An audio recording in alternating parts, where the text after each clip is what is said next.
بذكر الله ترتاح القلوب وتنزاح المتاعب والكروب وتنزل رحمة الغفار غيثا به تمحى المعاصي والذنوب نحمده ونصلي على رسوله الكريم أما بعد বান্দার ইবাদতের সর্বোচ্চ বহির্প্রকাশ হলো সিজদা। আল্লাহ রাব্বুল আলামিনের ভালোবাসা ও মহব্বত নিয়ে বান্দা যখন আল্লাহর দরবারে সিজদায় লুটিয়ে পড়ে, বান্দার দাসত্ব গোলামির সর্বোচ্চ বহির্প্রকাশ ঘটে। প্রিয় ভাই, আপনি কি জানেন আমরা কখন আল্লাহ রাব্বুল আলামিনের সবচেয়ে কাছে থাকি? সহিহ মুসলিমে এসেছে, রাসূল সাল্লাল্লাহু আলাইহি ওয়াসাল্লাম ইরশাদ করেন, আকরাবু মা ইয়াকুনুল আবদু মির রাব্বিহি ওয়া হুয়া সাজিদুন। বান্দা আল্লাহর সবচেয়ে বেশি নিকটবর্তী হয় যখন সে সিজদায় যায়। প্রিয় ভাই, আমরা কি চাই না আল্লাহ রাব্বুল আলামিনের একান্ত সান্নিধ্যে সময় কাটাতে, মহিয়ান রবের একেবারে কাছে কিছু প্রশান্তিময় সময় কাটাতে? সিজদা একজন মুমিনের জন্য কত বড় নিয়ামত, তার বলার অপেক্ষা রাখে না। পৃথিবীতে বান্দার জন্য সিজদার চেয়ে বড় উপহার আর কি হতে পারে? তাই তো রাসূল সাল্লাল্লাহু আলাইহি ওয়াসাল্লাম দীর্ঘ সময় ধরে সিজদায় পড়ে থাকতেন, প্রিয় রবের সান্নিধ্যে মধুর সময় অতিবাহিত করতেন।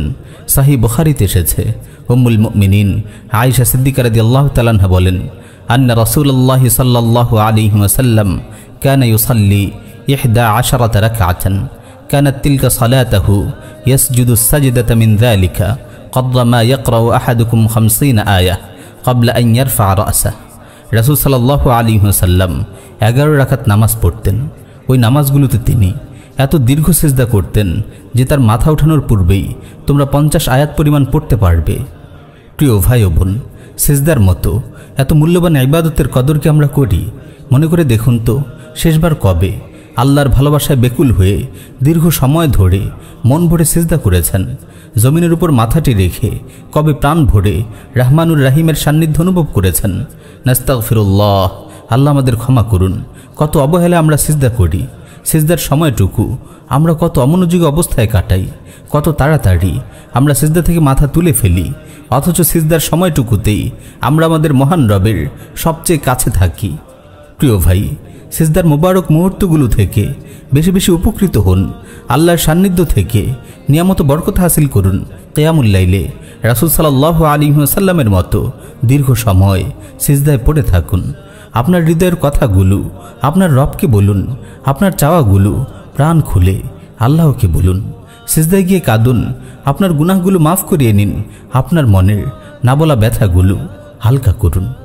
যখনই আল্লাহর কোনো নিয়ামত পান, মন ভরে সিজদায় শুকর আদায় করুন। আব্দুর রহমান বিন আউফ রাদিয়াল্লাহু তাআলা আনহু বলেন, একদিন রাসূল সাল্লাল্লাহু আলাইহি ওয়াসাল্লাম বাইরে বের হলেন, আমিও তার পিছু পিছু চললাম। হাঁটতে হাঁটতে তিনি একটি খেজুর বাগানে প্রবেশ করে সিজদায় লুটিয়ে পড়লেন।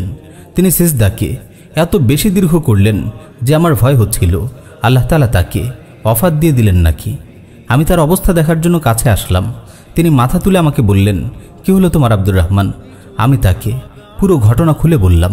তিনি বললেন, ইন্না জিবরিল আলাইহিস সালাম ক্বালা লি আলা উবাশশিরুকা ইন্নাল্লাহা আযজা ওয়া জাল্লা ইয়াকুলু লাক মান সাল্লা আলাইকা সাল্লাইতু আলাইহি ওয়া মান সাল্লামা আলাইকা সাল্লামতু আলাইহি।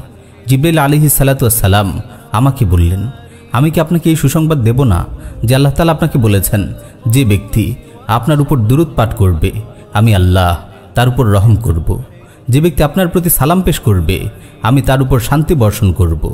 প্রিয় ভাই, জীবনের সুখে দুঃখে বিপদে আপদে যখনই আপনি আল্লাহর সান্নিধ্যে যেতে চান, আপনি সালাতে দাঁড়িয়ে যান, সিজদায় দীর্ঘ সময়ে আল্লাহর সাহচর্যে কাটান। প্রতিদিন সালাতের সময় সিজদার সময়টুকুর বিশেষভাবে কদর করুন, কারণ এই সময়ই আপনি আল্লাহর সবচেয়ে বেশি নৈকট্য লাভ করেন। আল্লাহ তাআলা আমাদের সবাইকে আমল করার তৌফিক দিন। আমিন ইয়া রাব্বাল আলামিন।